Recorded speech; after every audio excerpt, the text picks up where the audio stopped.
Hello and welcome to KennyRoy.com. I'm Kenny Roy. This is the lecture for the month of December 2011, and it is titled Exaggeration as a Workflow Tool. Now, what does that mean? You probably can figure it out. It's kind of self-explanatory. It's using exaggeration as a way to work rather than just kind of one of your fundamentals that you sprinkle in. Now, where I wanted to start with this lecture is to start with a focus on workflow. You've heard me say it a million times, and I know you're sick of it by now, but it is so much more important than anything else in learning how to become an animator that it bears repeating, and you can repeat it 1,000 times more, and it'll still mean as much. So, what workflow basically dictates to you as an animator, whether you're a professional or learning or novice or hobbyist, anything, is that you never approach a shot without a plan in mind. And that doesn't mean just your animation planning. It means every single step you do is a step that you've thought of doing, thought of adding to your workflow, and it remains in your workflow only because it is proving to give you results. Now, some of these things are out of your hands. Some of these are not even your choice. Like posing, you have to pose your characters. So I'm sure posing is part of your workflow no matter what. But other steps might be unique to a person. Like for me, for instance, I like to, as I'm coming out of Blocking Plus and before I polish, I like to compare all of my key poses to my thumbnails one more time. Why? Because I know that just the process of polishing, by definition, kind of like buffs down all of the jagged edges. Or in animation terms, it reduces the strength or the breadth or the impact of my posing, my timing, whatever. And I want to make sure that I get it in there. So I have a step where I stop everything and I get out my thumbnails. And whatever that little swish, that little gestural line that really made one thumbnail like sing to me, I won't stop until I get that feeling back into the work again. Another person might not have that step. Some people might have a step where they shoot face video reference, just completely unrelated to the dialogue. They don't even try to say the dialogue. You know, all they're doing is just trying to get some emotional face reference, and they just keep that open on their desk, and that's just how they work. That's their workflow. So workflow is personal. It is essential. You have to be on board with this concept to get the most out of the concepts that I teach on this site. And I think in animation in general, if you don't have a workflow, if you are going willy-nilly every single time you animate, the results are just not going to be there. Okay? So once you are on board with workflow, then a whole new world opens up, and your questions start becoming, is this adding to my shot, or is this a wasted step?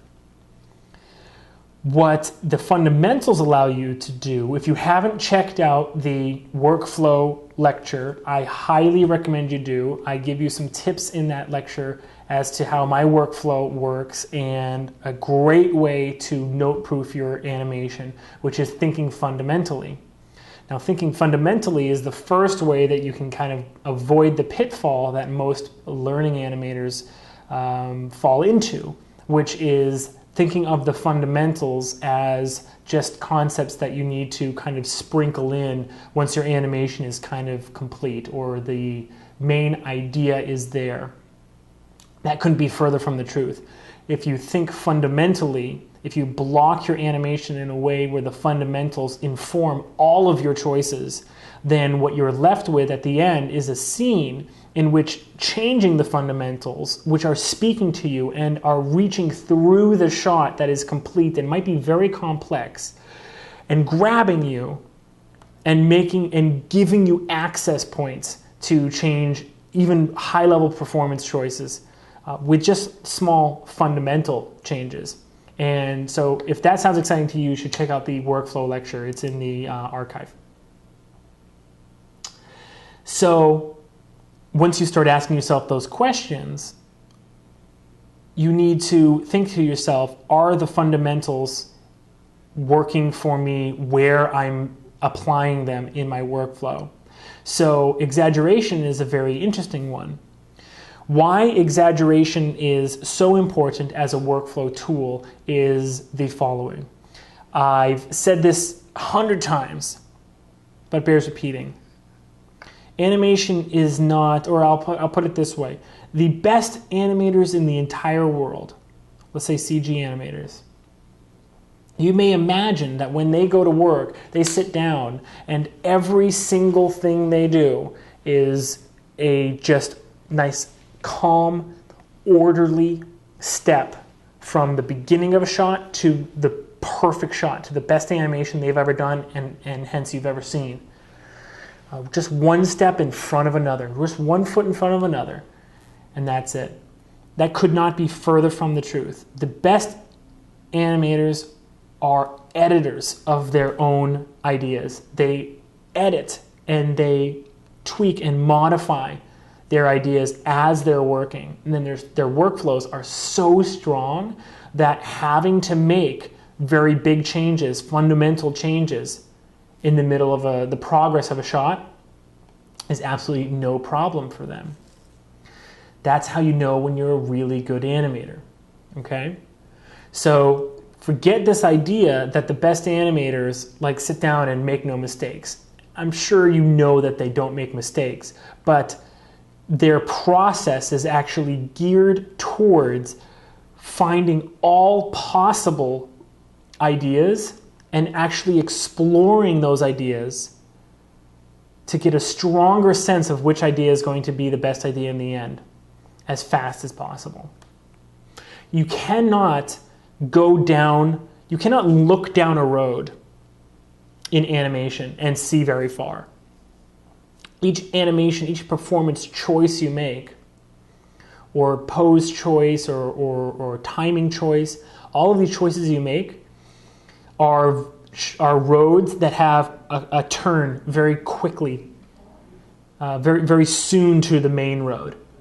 So if you're making progress on a shot and then all of a sudden, you have like an idea, well, maybe I could, speed this up or whatever. You can think about it, but that's the equivalent of like staring down the road. But the road makes a very quick turn. And so there's a fence right there and you can't see the end of that road.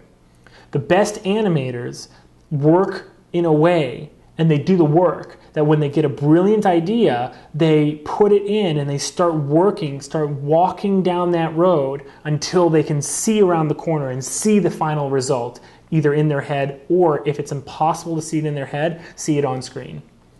Now, I do this a lot, all right? And I'm by far nowhere near the best animator in the world, but I'm completely comfortable taking just short walks down infinite roads, as many roads as it takes, until I have seen the end and know that the end result of what I've chosen is going to be the best choice. Okay?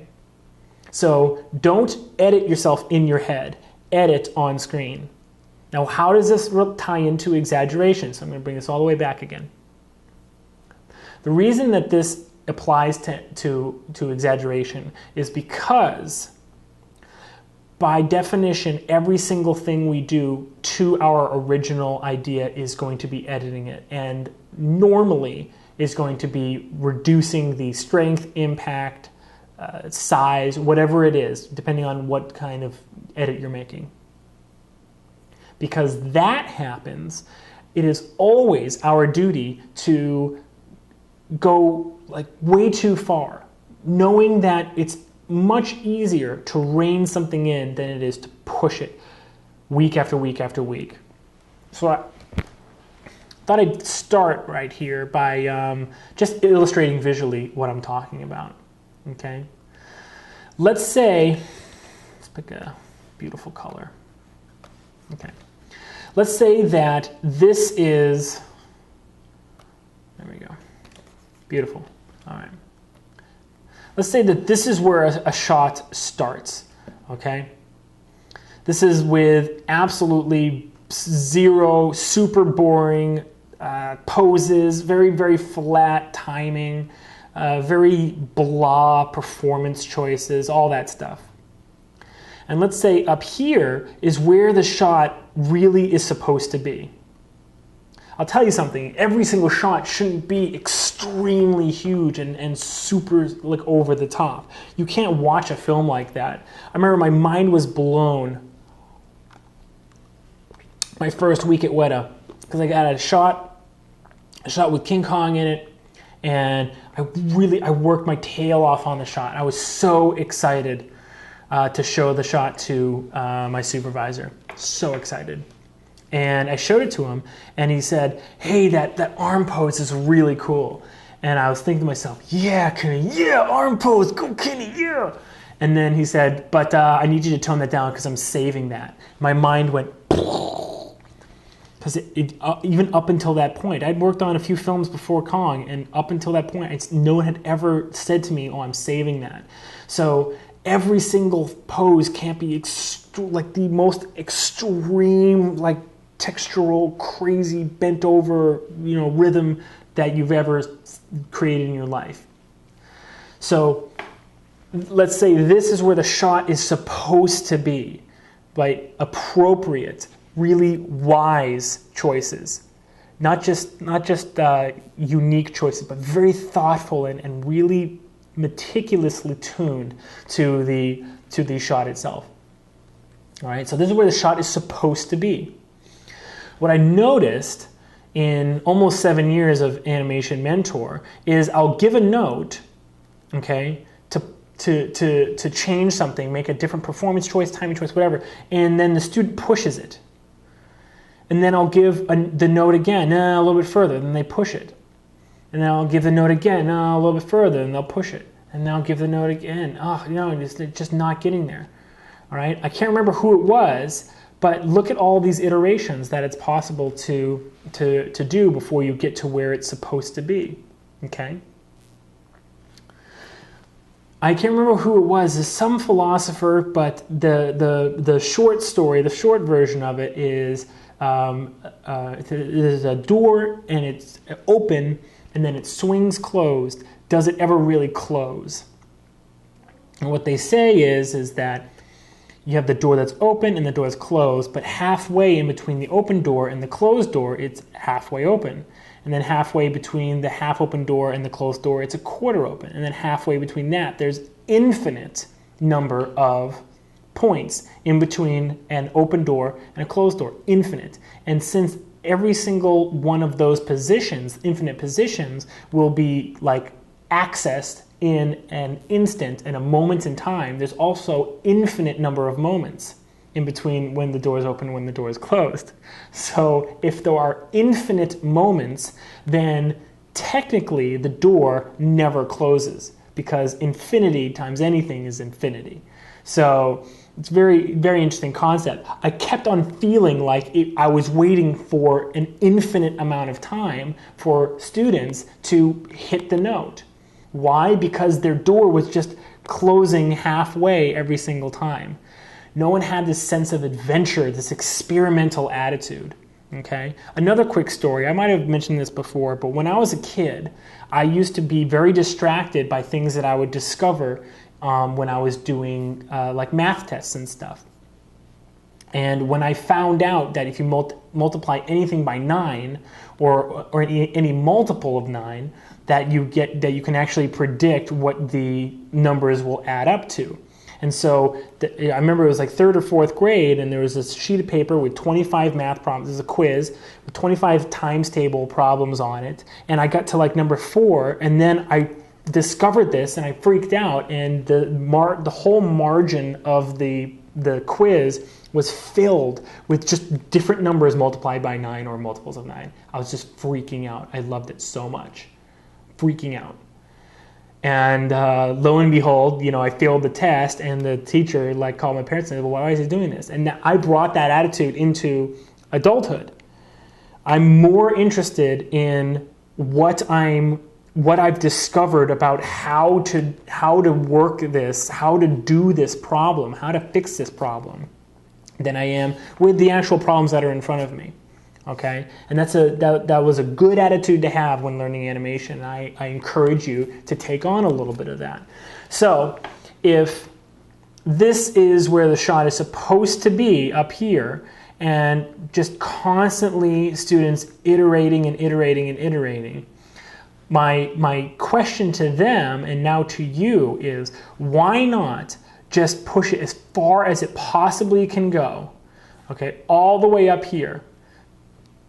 And then when you know that you've exaggerated it too much, then you can loop back, you can start coming back, okay? Now, you've seen a far exaggeration. You've seen whatever that performance choice or post choice or timing choice, you've seen it broken. So you have a reference point up here to compare anything else in between this reference point and the original. So if you split the difference, okay, halfway between this one and this one is about right here. You split the difference, then you come in right here. Guess what? Just maybe a little bit of push, and then boom, you'll get to exactly where you need to be. So you could do it in 1, 2, 3 iterations, and you can get it perfect. 3 iterations, if you are really breaking things, is normally the least amount of iterations that something will go through. But I'll let you know, if you don't know already, on a feature film, it was common for me to turn in, King Kong animation scene 203A version 41. So, I mean, we're talking crazy amounts of iterations on features. Much less so on commercials and television visual effects, but still a lot of iterations. It's a very iterative process. But those were because, those number of iterations was because we'd get a performance change. It wasn't because my animation was Peter Jackson would look at it and say, yeah, this doesn't quite look good enough. Keep working on it. There was no keep working on it. It was just let's try him this way. Let's try him that way. That's where the iterations come from. And if you are not training yourself right now to be the kind of animator that can handle an iterative process, then you're not training yourself to be an animator that is going to be hired in this day and age. Because directors don't need animators who can take 2 weeks to get to the final version and turn in something that's a little bit closer every single day. They need someone who can get something that's 80 or 90% there in 2 days, and then spend the rest of that 2 weeks just pushing it and nudging it and working with it. That's the way you want to be. I've also heard it this way. Here's a pie chart. Here's 80%, and here's 20%. All right? You want to be an 80-20 animator, meaning if you have a week, then 80% of the animation is done in 20% of the time. And the last 20% of the animation is done in 80% of the time. Okay? So in a week, that's 5 days. Okay?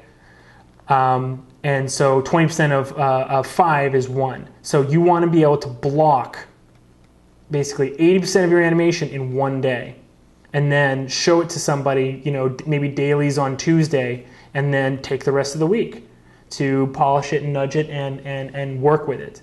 You do not want to be a 20-80.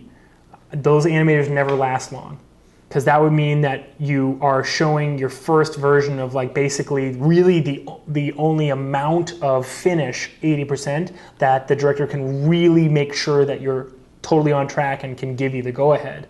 That would take 4 days for a 20-80 animator. You want to be the other way around. You can be like a 60-40, that's a little bit low, or a 70-30 is fine, but 80-20 is great. 80-20 is great. So back to exaggeration. So basically the point is this. Let me grab my tool here. And just delete this. Okay. So the point is this.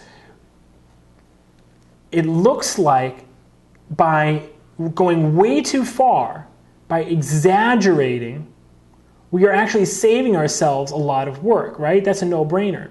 But what does this look like as a workflow practice? One more quick analogy,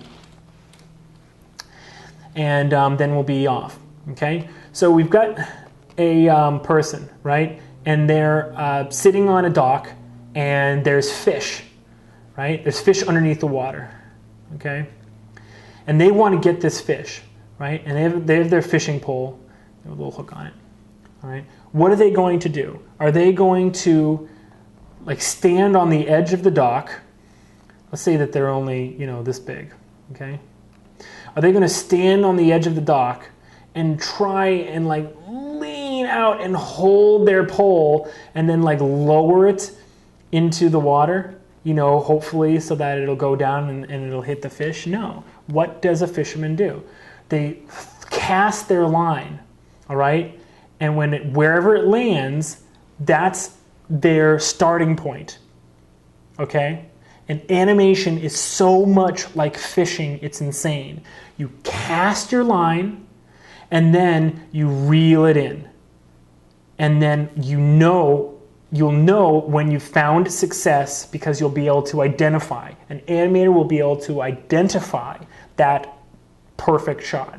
Now, perfect might not mean super exaggerated. Remember, every single shot doesn't need that. Every single shot's not the same. The point is that every single shot has its own needs. But when those needs have been addressed, you will get the ability to identify that. And it will become as black and white for you as an animator as it is to the fisherman. Because when the fisherman's reeling it in, all of a sudden the bob gets pulled underwater, so he's got a bite. So he's got a fish on the line, and he just knows this. He can tell this. It will become that black and white for you as an animator if you start using this workflow practice, okay? Animation is almost, I can't think of anything being a more perfect example of how you need to learn to work in animation in terms of your workflow and how exaggeration plays into this. Cast your line out and then reel it in, all right? You'll get there, all right? Similarly, it's impossible if the fisherman, let's say the fisherman casts and then it goes like this, bloop. That's not where the fish is, okay? The fish is way over here. Is it possible at all to push your hook further away from you? You can try to move it a little bit if it's underneath the swing of your pole. The tide might push it a little bit. You can try to splash it. And all of these things, I mean, maybe you're imagining these in your head as I'm saying them, and I hope they sound ridiculous because they are.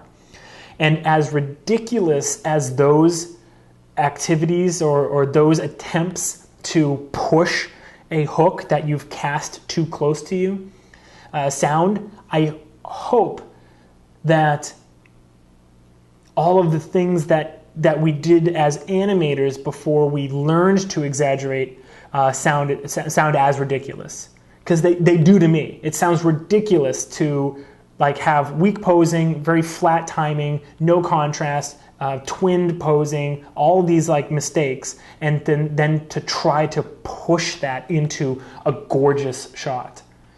It just sounds ridiculous to me. And I imagine an animator like splashing water, like trying to move the hook closer to the fish. Absolutely not, okay? So here you go. This is your visual example of exaggeration as a workflow tool, all right? Now, if you watch the advanced workflow lecture, it's in the store, check it out. You will notice that I give you very simple ways using, like with a walk cycle with the graph editor, a way to just experiment around. So I'm going to start with an example like that, and then show you some other examples that are like not a cycle, but how to just exaggerate and then see. Okay, so let's switch over to Maya real quick.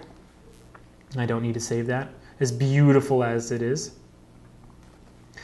This scene is actually from the book How to Cheat in Maya 2012. You can download this source file on the howtocheatinmaya.com website. It's all just freely available, and you can follow along there.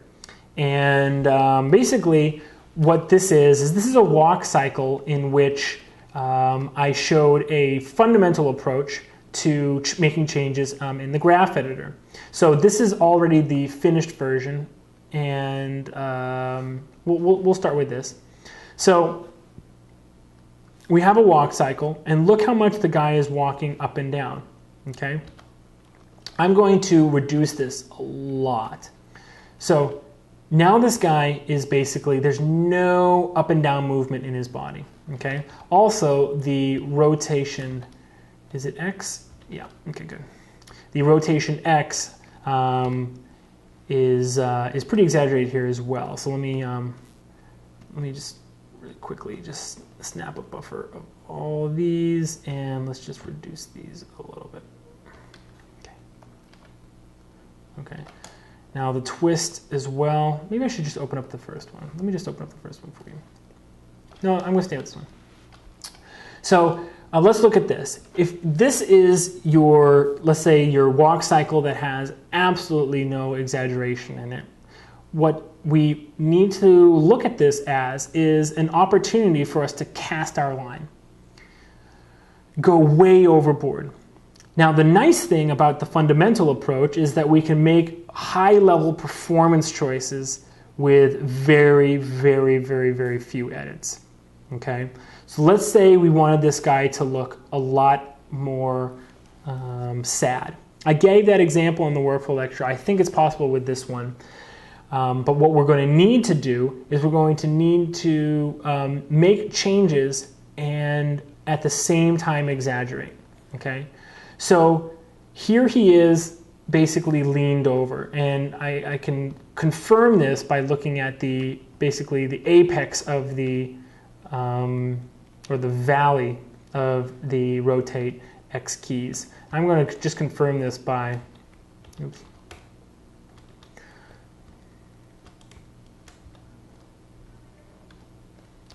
By rotating X and just seeing how, when he bends over, what happens. Okay, so all right, so here are the keys. Cool.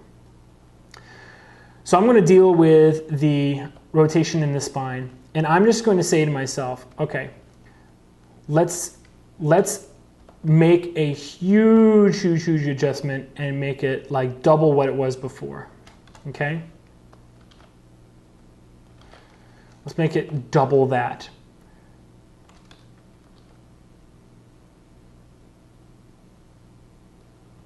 That's a lot of lean over.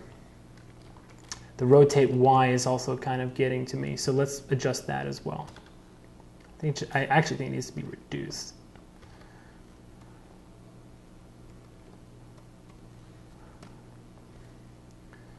All these keys kind of need smoothing as well.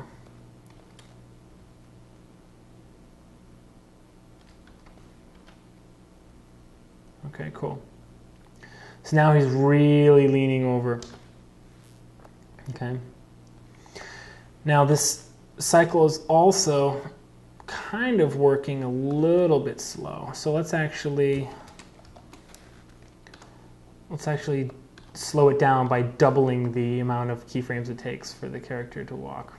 Oops, that's not going to work without a little bit of smoothing. Instead of doing the mathematical transform, we can actually use the type in. Actually, you know what? I think we can actually edit this without editing the timing. We can still make it sad. let's practice that. It's always good practice to do as little change as possible so that you can do as, you can conserve your energy and not have to, overwork to hit a note. So let's actually try this. Okay. So if we want this character to look super sad, well, first thing we know is that his up and down in his body needs to be pretty darn big. Okay? And not only that, he needs to be overall moving moving such that his body is overall totally like drooping, I would say. Okay? So let's just lean him. Let's bring him down a little bit like this. I know it's kind of hard to see with such small windows. I apologize. So his original range was somewhere up here. Let's just make it so that at his height, he's way down here. And then, oh, that's good. Okay. In fact, he might be, even might be able to make him lower just by bringing this down a little bit. Okay. But let's just see here. Okay, so I would say that that's very exaggerated. No one would walk that low, would they? Okay, now let's change his rotation in his body.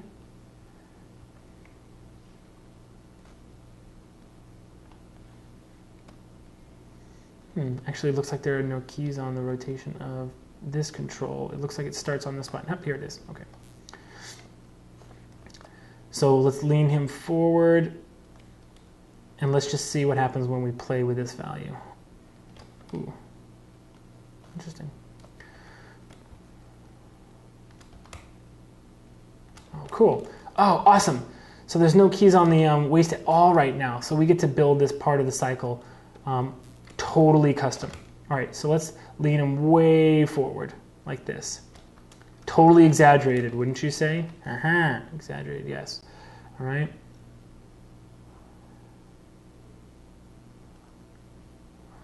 Okay, and then down.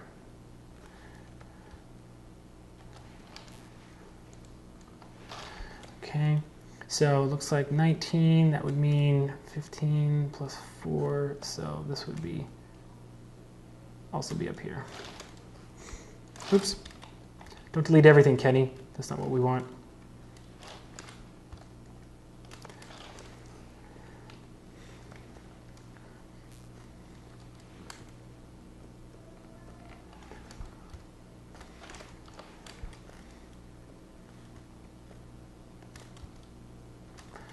All right, now let's just make sure we can view infinity.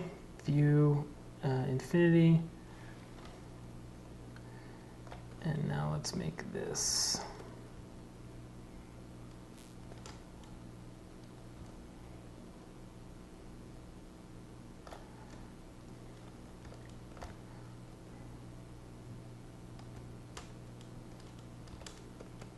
Just retiming this. All right, now let's just make all these flat. All right, and see what we got. All right, so this is way super exaggerated. Oh my gosh, this will never work, right? Okay, but we're not going to adjust this yet. We're going to start adjusting the keys in the spine first, and then we're going to tame everything back again, okay?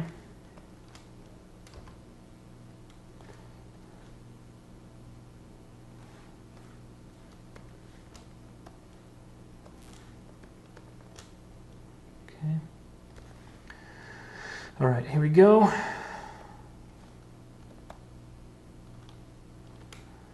Let's just snap this back. Oops.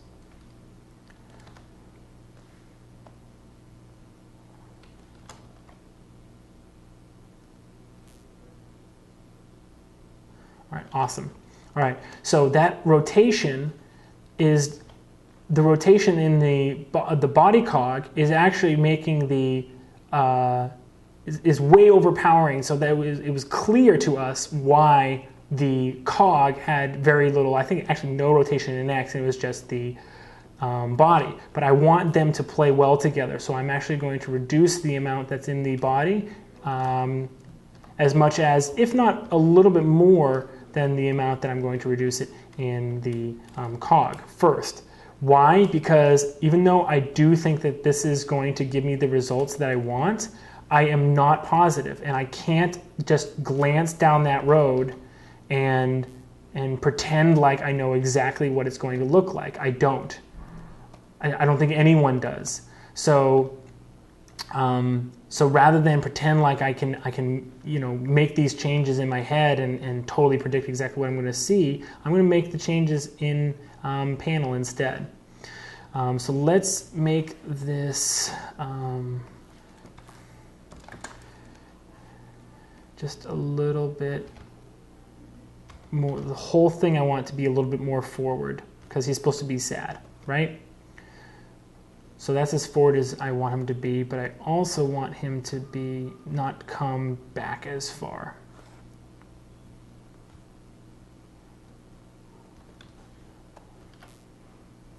Okay, now one change that this has already made is that he's off balance. Okay, so very simple. All we need to do is just grab that translate Z. Oh no, he's not even translating he's not translating in space at all. He's standing still. So that's fine. Even if this was a cycle where a character is moving in space, we can just bring it back. Okay? Okay. Now, let's totally take all the strength out of his head. This is a guy that not only lost his job, but he crashed his car. It's raining. He doesn't have an umbrella, and he found out that his girlfriend is sleeping with the boss.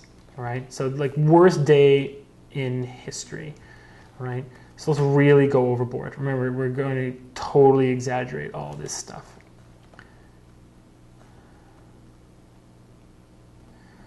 Very little rotation right now in the head. See, he's only like half a degree. Let's like zoom it way up and have his head forward. Look at that.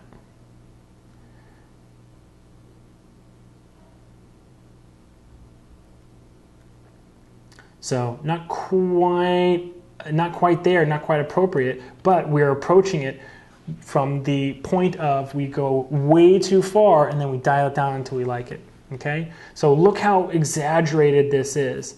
Like, oh my gosh, that guy, he's putting on such a performance. If this is like the worst day in his life, like, man, what a poor guy, right? So we can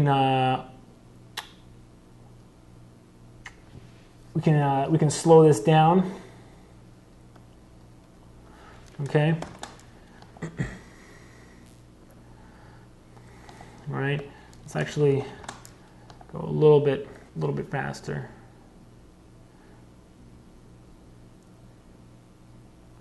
And the first thing I would say is the speed, exaggerating the amount that his head, the speed of his head actually falling like that is probably too much. So let's look at this.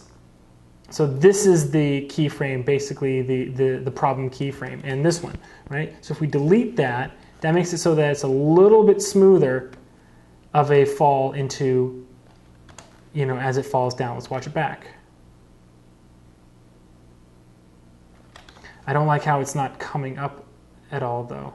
All right, so it's this frame, this keyframe, right? And this one has become the problem, but we need to edit it instead of just deleting it because it is the first and last frame, and that's never, there we go.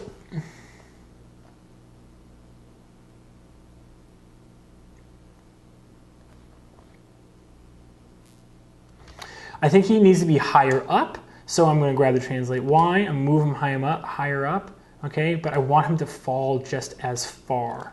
So let's just move, clean up these keys. I know I shouldn't be cleaning up these keys, there's no reason to, but I just can't help myself sometimes. Let's have them fall just a little bit more. Even more. Exaggerate. Now, let's say, okay, so here's another moment when I'm going to use exaggeration as a workflow tool and not like, I'm not going to try to push the hook, okay? Don't push the hook. All right, I'd like to see t-shirts that say, don't push the hook. All right, here we go. So let's say with experience, I could tell just by looking at a still frame, like right here, that this is how far I want him to fall. Whatever, I'm not even gonna look at it. I'm just gonna bring it down arbitrarily, let go, and then I'm gonna watch it. Making the edit and then watching the result, that's how you walk down the road and actually peer around the corner where it takes a turn and you couldn't see before. Wow, you know what? This is way bigger than I ever would have done it, ever. But there's something there, I kind of like how huge it is. Never would have found this if I didn't have this workflow. So what I'm going to do is I'm going to see if we max out the knees on the up. And here's the highest keyframe. If we max out the knees, if it looks a little bit better. So we're just going to put it right where that knee is almost maxing out, like right there. And we'll see. Actually, the knee maxes out a little bit right here, so we need to make another adjustment. We need to just change this, just change all these keys so that it doesn't quite max out there as well. You need to check different places in your animation as well. Oh, it's still maxing. Where is it maxing? Right here.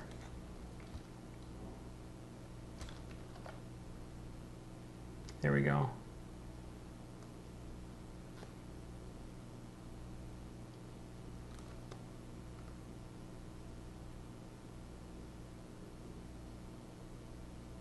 Okay. I think overall he should be more bent over, so let's just drag these keyframes up a little bit. He looks off balance again. Let's adjust the Z.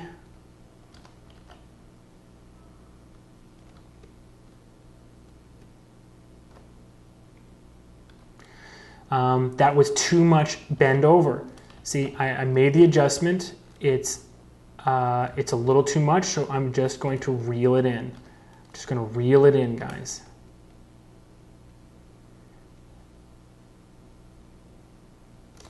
But you know what? I do think that some bend in the upper spine. Maybe it's the upper spine that needs to be bent over a little bit more. Yeah, there we go. Okay, cool. And now we've just given ourselves a lot more room with the head and neck. So I'm going to adjust both of those at the same time.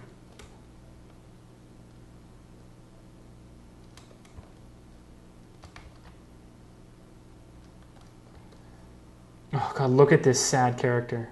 Look at this guy.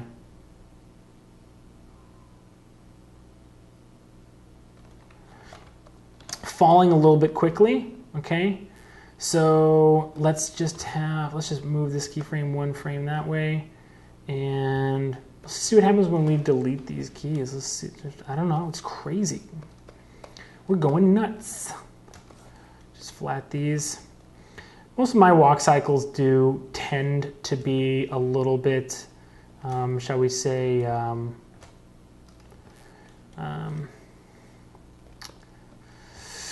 like by the book.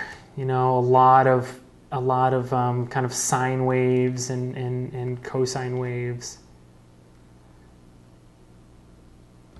You know what? That's not quite working. Let me weight these tangents and make it a little bit more plateaued at the top, and then I think we'll be good.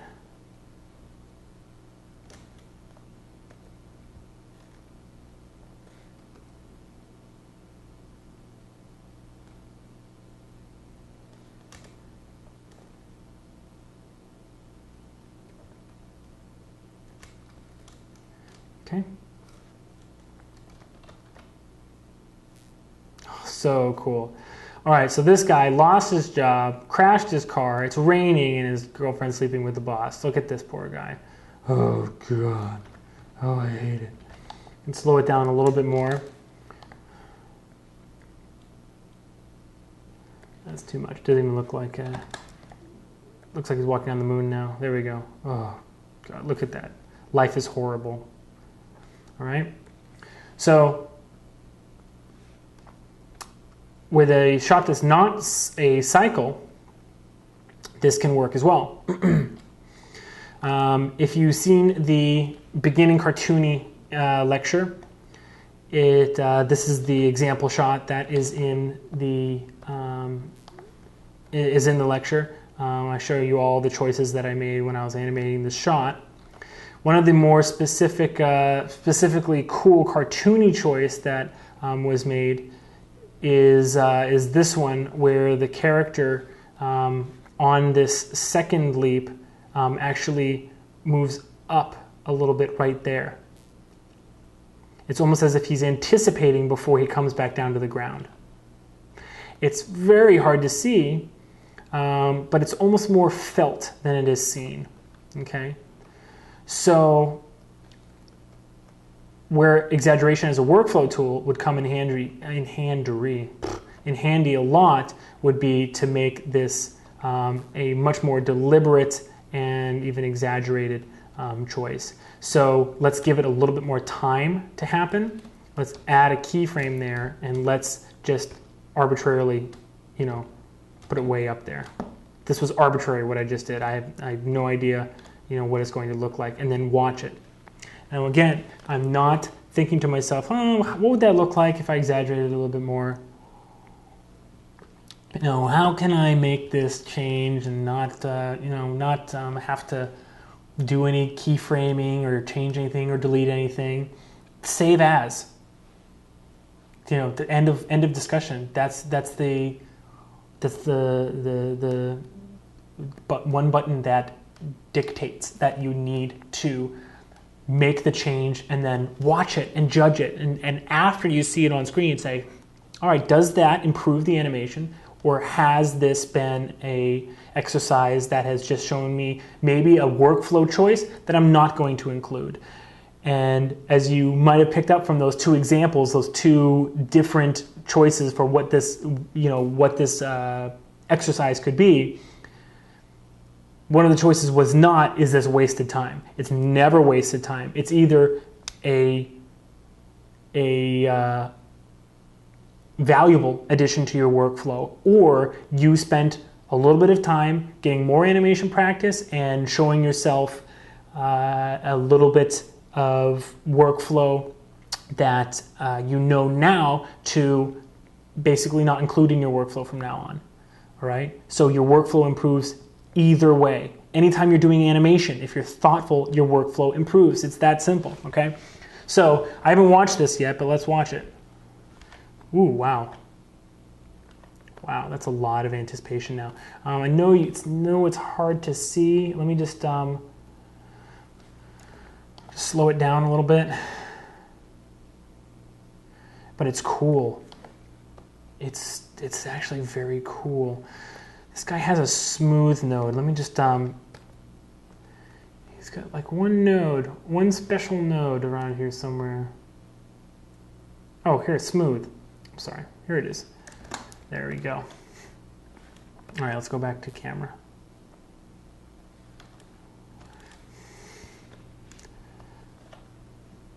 There we go. Now let's go back to real time. All right. Now I'm watching this and I'm saying, you know what? It does feel, if I watch this enough, my eye does kind of dull to it, and it does feel like something in this vicinity could actually work. It could be.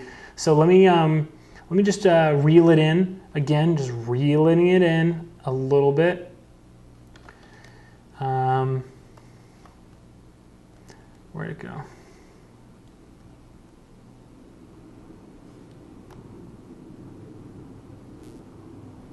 Here it is. And let's just split the difference. Again, like I showed you on that little sketch I did, splitting the difference. Oh yeah, it actually looks really cool. Awesome. Now, let's see what the... Oh, I did not snap a buffer curve first. Okay, no biggie. We'll go like this. Edit keys. Copy. Okay. Let me open it back up again. I'm not sure if this will work. I'm not sure if buffer curves actually work if you paste animation. That's something that I probably should figure out. All right, anyway. So let me snap a buffer view, show buffer, bam. Is it? Okay, cool. Edit, keys, paste. Cool. Oh, yeah, nice. All right, so buffer curves do work if you paste animations. Cool.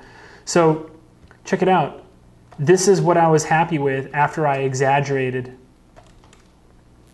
All right, so I went all the way up here, and then I brought it back down to about right, well, let me undo, right there.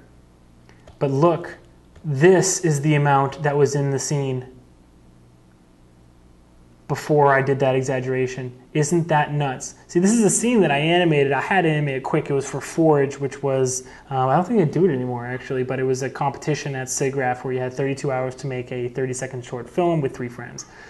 And I animated the shot in maybe 3.5 hours. And so obviously I didn't have the time to implement my entire workflow. But look at that. Look how subtle it is in the version that I turned in, and look at this new version. God, that actually really blows my mind. There's so much extra. There was so much more to be had. Look at all this area in here. I mean, just like look at this gap. That gap is goodness. That's just pure goodness in there. Just animation goodness. And I missed out, and I'm actually kind of sad about that. Yeah, see, oh God, it looks so cool in motion now. So you know what, I really missed out, and exaggeration is one of those things where if you have a really complicated workflow, it is something that can end up saving you time. It just doesn't feel like it. It's one of those workflow tools that doesn't feel like it's going to get you there. Why? Because I have to walk down all those roads. Remember, you can't just peer down the road. That's what you want to do, because humans are creatures where we try to take the path of least resistance all the time. That's fine. There's nothing wrong with you. It's just human nature, right? But it's so easy when you're using this as a workflow tool to say to yourself, like, oh, it's so much extra work to do this or do that. I really would just rather just animate straight ahead and stay on this one idea and whatever. No. In the end, exaggeration will save you so much time. So much time. Because look at this shot. It might be okay, but it's not where it could be. It's because I did not exaggerate. Okay? So actually, I was sent a, it's really kind of cool, because I was sent this scene file from a user, and they were asking about exaggeration. And isn't that great? Isn't that good luck? Because I was planning on doing exaggeration as a workflow tool for about a month now, and I knew I was going to record this lecture, and then all of a sudden in my inbox last week I got this animation file, so it's really cool. I took a look at it, and I do see where exaggerating as a workflow tool would definitely be an awesome thing to try out in this shot. So let's check out this animation. This was sent to me by Richard Castani. Richard has sent in some Ask Video Mail questions in the past. You might recognize his name. Congratulations to the animator on this shot. My props to the chef, because it is looking pretty sweet. And I love Groggy. He's the funniest character I think I've seen in a while. So I'm happy that you're using him. But let's just watch the shot a few times. Here we go. Oh, so good. So the first thing that I would say right off the bat is that he gets up really quickly. And that like sort of like quick, like alert leaning up is begging for a lot more exaggeration in the slip. Exaggeration in the height and exaggeration in the timing. Very easy to use this as a workflow tool in your animation scene, sir, because I've seen the curves, and let me just show you guys. Very, very interesting workflow choices made by this animator, clearly, because pretty much everything is on 2s, and it is clear this person is really thinking about key poses and then adding breakdowns in a very smart way. I would go so far as to say that this is probably the cleanest scene, or one of the cleanest scenes I've ever seen as an animator. So good for you. Keep it up. I don't like display normalized on my keyframes. It's a personal thing. It's not a rule, it's personal. Okay, so here is the shot. Oops, I didn't mean to do that. I meant to fit the vertical resolution gate with display overscan 1. There we go, okay. So here's our shot. Right, and let's also display the gate mask, and let's make it black. So this is what we're getting from our shot. Oops, shot cam somehow has keyframes on it. There we go. All right. So if you select all these curves, it's great because look, these curves are all on 2s. Now I'm going to just very quickly adjust the timing so that the slip is much faster. So I'm going to exaggerate the timing, and I'm going to exaggerate the height and the hang time of him. So it looks like he pretty much lands on 35. He's done slipping by about 29. And he starts slipping maybe around 23. Okay, so I'm just going to grab these keys, and this is the keyframe on 29, and I'm just going to drag it all the way over so that they're butted up together. And then I'm going to give them just a little bit more hang time by butting these keys up, this one, and then this one, just one. Okay, so let's just watch this. Now, again, I didn't think to myself, okay, now I need to pose this in camera. I need to make like only adjustments that I think are going to work. Literally, I just did this right now, first time in front of you. You just saw it. I've never pressed play before. We're watching this live. Here we go. I'm just gonna watch it, see what happens. Walking down the road a little bit, and have I seen the end of the road? Am I peering around the corner yet? Let's see. Wow. You gotta admit there's something pretty cool about him slipping and kind of hanging in the air. You gotta admit it's pretty cool.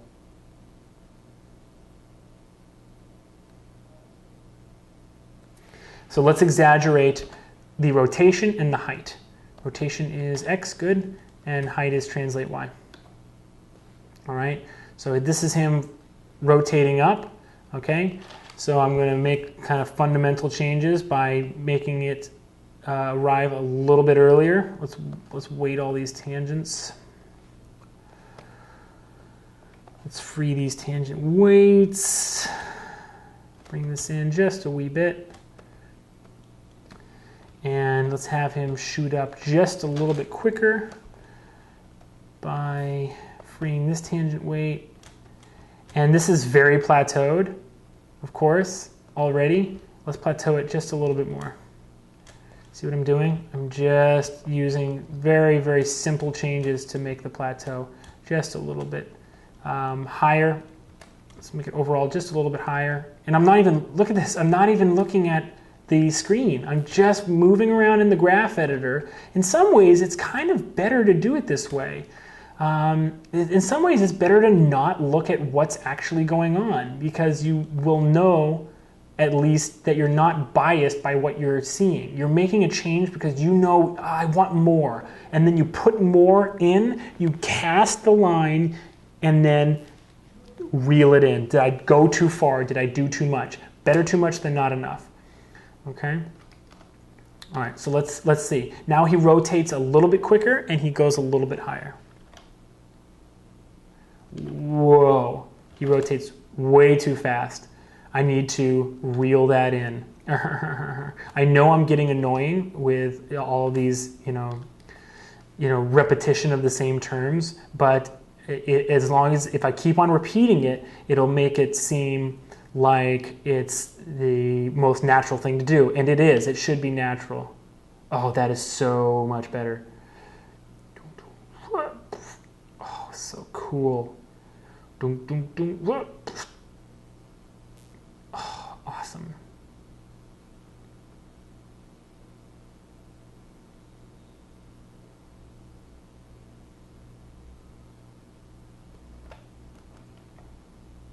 Okay.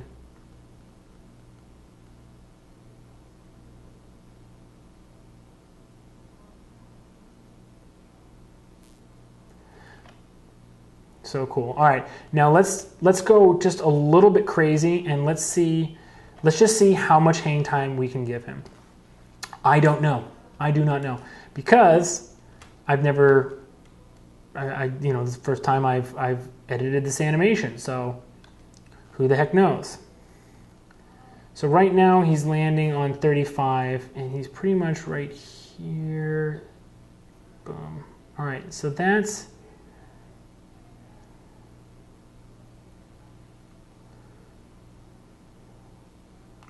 I don't think I can take any time out of that. All right, I can take a little time out of here. All right, so between 40 and 46, there's a couple frames that I can steal. So let's actually try to just give him a little bit more hang time by squishing up a few of these keys at around 40 and 46. Oh man, it's so cool. It's like a different shot. Now, I'm not saying this is what this shot should be. If it's in a film, of course, someone's gonna have a vision of the entire film. It's going to be the director or your supervisor is going to say, "Oh, we need to save that," or maybe this is the biggest, most slapstick moment, and it has to be the most hilarious animation. Whatever the case may be, this might be what this shot calls for. And I just decided to exaggerate the timing. I just made this change. All I was doing, I selected all the controls first, looked at the timeline, saw where there was a little bit of time that I could push together. I looked between 40 and 46. I squished the frame from frame 40 to 41 and from frame 41 to 42, and which gave me 2 extra frames in the air. And I made all of those changes in the graph editor. And then I watched it. So I walked down the road and I peered around the corner by hitting play, and I think I've seen the end of this road, and it is good.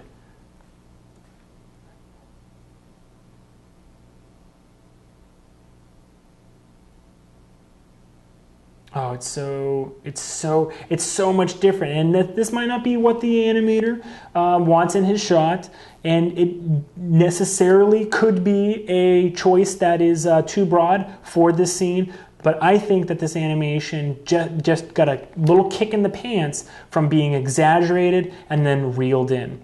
Okay, so clearly we took a look at a walk cycle in which a performance change needed to be made, where we went from happy to sad by making fundamental changes, but we always went way too far.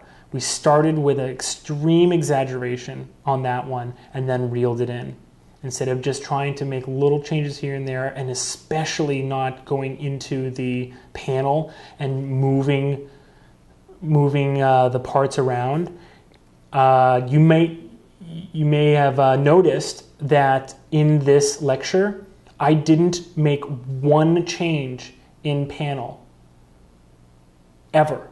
I did not raise an arm. I did not bend a spine. I did not select any curve, NURBS curve or controller, and translate or rotate or scale. Everything I've done has been in the graph editor. And maybe that's, I didn't think of this until now, but maybe that's kind of one of the tricks. It could be. Maybe what is part of the exaggeration process is necessary, a little bit of disconnect from what you're seeing on screen. Because if you want to exaggerate on screen, let's say like someone swings their arm and like they're doing it like this, and you're like, oh, I need to exaggerate that. You might not grab the arm and move it all the way up here, will you? Probably not. So if you're making just little adjustments to the manipulators, you might not actually ever be able to cast your line as far out as you possibly can. And that's the further out it is, that's where the big fish are. Okay, so just think about that. I haven't touched a single control. I've selected them, but I've changed everything in the graph editor. Okay, so so here we go. One more time. Boom, boom. Oh, I think it's so fun. I think it's just so interesting for him to just be like, it's suspended in air, and then it almost makes you feel like you're like it makes you catch your breath almost, you know, because it's like, oh my God, he's about to, and then he squishes. Just so much fun. Thank you for sending this Maya file. It was obviously a big help for me to be able to illustrate with one of your guys' scenes the task of exaggerating as a workflow tool. I just want to finish up by just talking one more time about workflow and my experience with it. When I first started at Animation Mentor, I really didn't have the vocabulary to tell the students what I was doing. I knew what I liked to see. I knew what I wanted to convey, but I basically lacked the vocabulary to push them in a direction that was clear to them where the emphasis in their practice should be placed. It took a long time and a few frustrated students, I would imagine, before I realized that the way that I eventually, it took me very long, it took me way longer than it had to. Animation Mentor was 18 months. I started messing around in 3D. I didn't animate my first character to a point where like it actually looked like a living thing for 5 years, okay? So it took me way too long. But then finally I realized as I was teaching at Animation Mentor that I only started really improving, when the thing that I was thinking about the most when I sat down to animate was, what did I do last time? Not what's in front of me right now, like what am I looking at? Forget that. Like, what did I do last time? What did I sit down and try to accomplish, and how did it go? That's workflow. So I can't emphasize it enough. Really, I just encourage everyone to take up the fire of workflow practice. It's just an incredible. It's just an incredibly positive way to look at this whole process of learning how to animate as well, because it can be so frustrating, I know. Okay. So that will conclude our lecture. Remember, the fundamentals are your tools. They are the best way to make informed choices while you're animating, and not just something to sprinkle in later. I've done some lectures on the animation principles. I have I have a secondary lecture. I talk about the fundamental approach in my workflow lecture, which if you haven't seen, you should really check it out. It's really very good. And now I'm talking about exaggeration, but I would say above all of the principles, exaggeration is the one tool of workflow that will give you the best results if you implement it as your entire MO. always casting the line far and then reeling it in, always. Okay? Thank you for watching. I definitely pay attention to the forums and look out for resource wishes in the resource wish list forum. Suggest a lecture topic and I will definitely consider it in the future. Send me Maya files for your Ask Video Mail questions and for lectures. I'm really happy to see it. And tell your friends. Keep the word, get the word out, and help me help you. The more people are here, the more Ask Video Mail questions I get, and the better the site is going to be for everybody. So please spread the word, and thanks for a amazing year. This is the last lecture for 2011. I will see you in the Ask Video Mails in the next couple weeks, but this is my farewell and adieu for 2011. Again, thanks so much for being a part of the site. Good luck with your animation, and as always, rock on.